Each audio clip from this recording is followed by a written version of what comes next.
Hello everyone. आज हम पढ़ेंगे डायरेक्ट इनडायरेक्ट। डायरेक्ट इनडायरेक्ट का तीसरा वाक्य है इम्पेरेटिव सेंटेंसेस। पहला एजर्टिव, दूसरा इंटेरोगेटिव और तीसरा है इम्पेरेटिव सेंटेंसेस। तो आज हम इम्पेरेटिव सेंटेंसेस के बारे में पढ़ेंगे। इम्पेरेटिव सेंटेंसेस के अंदर निम्न भाव प्रकट होते हैं। इम्पेरेटिव सेंटेंसेस में निम्न प्रकार के भाव प्रकट होते हैं, जैसे कि आज्ञा या आदेश देना, प्रार्थना करना, सलाह देना, किसी को किसी कार्य के लिए मना करना, चेतावनी देना या अपनी बात को कहना। ये भाव जो है वो इम्पेरेटिव सेंटेंसेस में प्रकट होते हैं। हम चेंज कैसे करेंगे? रिपोर्टिंग वर्ब को के सेड को या सेड टू को भाव के अनुसार ही बदलते हैं। अभी आपने एजर्टिव में पढ़ा था कि हम सेड को टोल्ड में बदलेंगे, इंटेरोगेटिव में पढ़ा था कि हम आस्क्ड में बदलेंगे, लेकिन इम्पेरेटिव सेंटेंसेस में हम सेड या सेड टू को वाक्य में जो ये भाव दिए जाते हैं इनके अनुसार ही चेंज करेंगे। जैसे अगर सेंटेंस में आज्ञा या आदेश दिया है तब हम सेड टू को ऑर्डर्ड में चेंज कर देंगे। अगर प्रार्थना की गई है तो हम रिक्वेस्टेड में चेंज करेंगे। अगर किसी को सलाह दी गई है तो हम एडवाइज्ड में चेंज करेंगे। मना किया गया है तो हम फॉरबेड में चेंज करेंगे। चेतावनी दी गई है तो हम वार्न में चेंज करेंगे। और कहा गया है तब हम आस्क्ड में चेंज करेंगे। यानी कि इसके अकॉर्डिंग हम इन्हें यूज करेंगे सेड या सेड टू के स्थान पर। अब नेक्स्ट है इन्वर्टेड कॉमे को हटाकर टू का प्रयोग करते हैं। यानी कि दोनों वाक्यों को जोड़ने के लिए हम टू का प्रयोग करेंगे। दोनों सेंटेंसेस को जोड़ने के लिए इन्वर्टेड कॉमे को तो हटा देंगे और उसकी जगह हम टू लगा देंगे। अगर वाक्य में हमने फॉरबेड का यूज किया है तो हम नॉट हटा देंगे। मतलब फॉरबेड मतलब मना किया है तो हम फॉरबेड का यूज करेंगे, तो वाक्य में नॉट दिया गया होगा।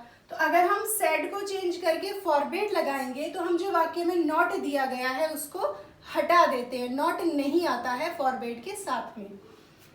प्रार्थना सूचक शब्द जैसे प्लीज, काइंडली, सर या मैडम अगर सेंटेंस में दिया गया है तो हम इन शब्दों को हटा देंगे डायरेक्ट से इनडायरेक्ट में चेंज करते समय।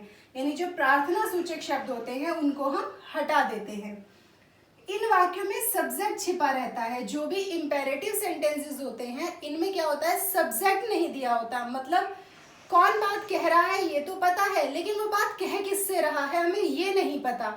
यानी कि बात को सुनने वाला जो है वो उसमें नहीं होता, वो सब्जेक्ट जो है वो छिपा रहता है। जैसे एग्जाम्पल्स देखते हैं। फर्स्ट है, हमने फर्स्ट पढ़ा था आदेश या आज्ञा है तो ऑर्डर का यूज करेंगे। अब यहाँ पर है the teacher said to us. Imperative sentences के अंदर सबसे पहले हमें ये भी देखना होता है कौन तो बात को कह रहा है, वो बात किससे कही जा रही है और क्या बात कही जा रही है। उस वाक्य को देखेंगे, समझेंगे, तब हम सेड को चेंज करेंगे। यानी कि उस वाक्य में किस प्रकार का भाव प्रकट हो रहा है उस भाव को समझेंगे तब हम सेड को चेंज करेंगे। अब जैसे इसमें टीचर कोई बात कह रही है कि स्टूडेंट से स्टैंड अप, खड़े हो जाओ, तो वो आज्ञा का भाव प्रकट हो रहा है, आज्ञा दे रही है, तब हम सेड को ऑर्डर में चेंज करेंगे। तो द टीचर ऑर्डर्ड, दोनों वाक्यों को जोड़ने के लिए टू ये हटा के ordered us to, inverted comma हटा देंगे और टू का यूज करेंगे। तो the teacher ordered us to. अब इसमें पढ़ा था सब्जेक्ट जो है वो छिपा रहता है, तो यहाँ पर सब्जेक्ट नहीं है, बस ऐसे ही सेंटेंस को जैसा है वैसे ही रख देंगे।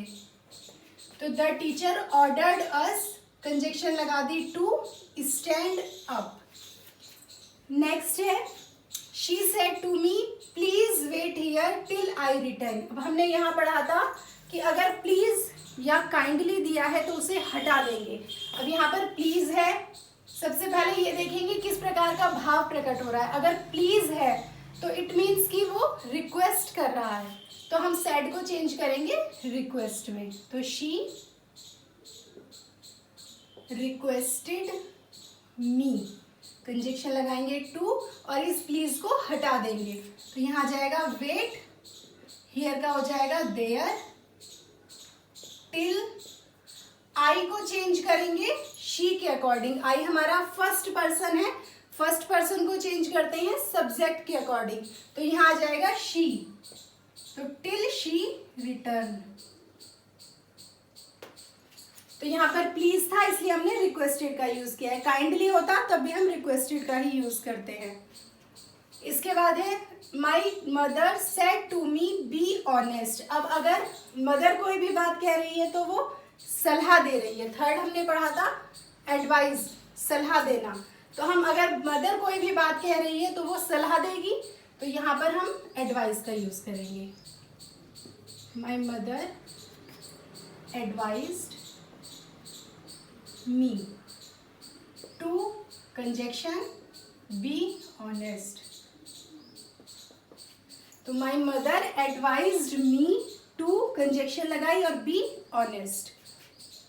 नेक्स्ट आते हैं मना किया, फॉरबिड। यहाँ पर है mother said to her child do not, अब मना कर रही है प्ले इन द सन, धूप में मत खेलो, तो मदर फॉरबिड, फॉरबिड यानी मना करना, फॉरबिड हर चाइल्ड। अब हमने यहाँ पर पढ़ा था कि अगर फॉरबिड है तो नॉट नहीं आएगा, यानी कि हम यहाँ पर जो ये नॉट है इसको हटा देंगे, डू नॉट को हटा देंगे, केवल कंजक्शन लगाएंगे टू प्ले इन द सन, क्योंकि फॉरबिड माने होता है मना करना, अब यहीं पर मना कर दिया है तो आगे नॉट की जरूरत नहीं पड़ेगी। लेकिन अगर हम इन सेंटेंसेस में फॉरबिड ना लगाकर कुछ और लगाते हैं, जैसे मदर अगर कोई बात कह रही है तो वो सलाह भी दे सकती है, तो हम यहाँ पर एडवाइस का यूज भी कर सकते हैं कि मदर एडवाइज्ड हर चाइल्ड। अब अगर हमने फॉरबिड लगाया था तब तो हमने नॉट को हटा दिया है, लेकिन अगर हम फॉरबिड ना लगाकर एडवाइज्ड का यूज करेंगे तो हम डू नॉट का डू हटा देंगे और केवल नॉट लगाएंगे, तो नॉट और कंजक्शन लगाएंगे उसके बाद, तो डू नॉट का हो जाएगा यहाँ पर नॉट टू, डू हटा दिया है, केवल नॉट का यूज किया है और कंजक्शन लगाई है टू, तो not to play in the sun. तो अगर हम फॉरबिड लगाएंगे तो डू नॉट को हटा देंगे और फॉरबिड की जगह कुछ और यहाँ पर लगाएंगे, इसे एडवाइज है तो हम डू नॉट को डू हटाकर केवल नॉट का प्रयोग करेंगे और कंजक्शन लगाएंगे नॉट के बाद, तो नॉट टू हो जाएगा। नेक्स्ट आते हैं चेतावनी, warn. She said to her servant don't sit here, वो उसे वॉर्न कर रही है तो हम यहाँ पर वॉर्न का यूज करेंगे, चेतावनी दे रही है, तो शी वॉर्न हर सर्वेंट। यहाँ पर भी वही है, फॉरबिड लगाया था तो नॉट हटा दिया था, लेकिन हमने यह वॉर्न का यूज किया है तो डू हटा देंगे, नॉट का प्रयोग करेंगे और कंजक्शन उसके बाद लगाएंगे, तो नॉट टू सिट हियर का हो जाएगा देयर।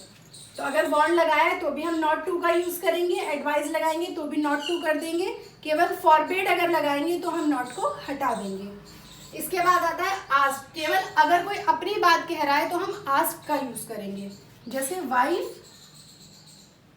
सेड का हो जाएगा आस्क हर हस्बैंड